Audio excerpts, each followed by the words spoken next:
73-year-old woman hit by a stray bullet in the Bronx. The victim doing what so many of us did yesterday, on her way to vote. Eyewitness News reporter Darla Miles spoke with the woman and is live in the Belmont section with more. Darla. David, Sandra, I did speak with the victim, and let me share with you the picture that she painted for me. She's sitting on this concrete block behind me, minding her business. Then gunshots fly out. Then she feels the fact that she gets shot. But then she has to crawl on the ground, duck behind the concrete, and hide for cover while bullets are still flying over her head.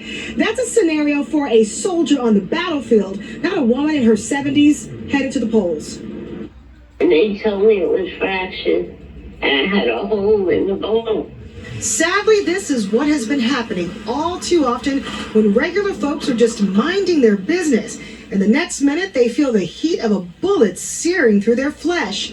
The latest incident, a 73-year-old woman just sitting outside, waiting for a friend to go vote. All of a sudden, I heard the shot, and I felt this big thing in my leg. And I went to the ground and started crawling out the direction of the way I think it came from.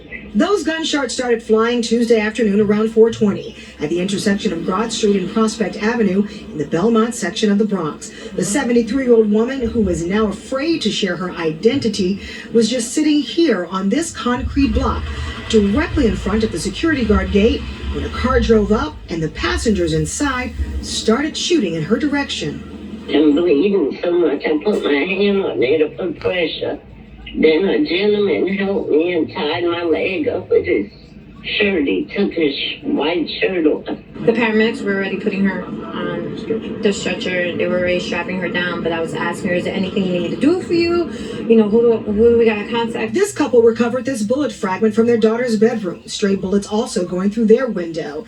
The couple, also living in fear, do not want to show their faces either. When I came downstairs yesterday, it was just overwhelming to see, and then how close and how it actually hit the apartment.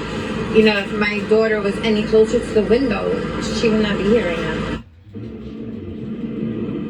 Now, the NYPD at this point has not identified the suspects in the shooting. They are still working to identify them and bring them into custody. But we counted at least 7 security surveillance cameras in this neighborhood on this block.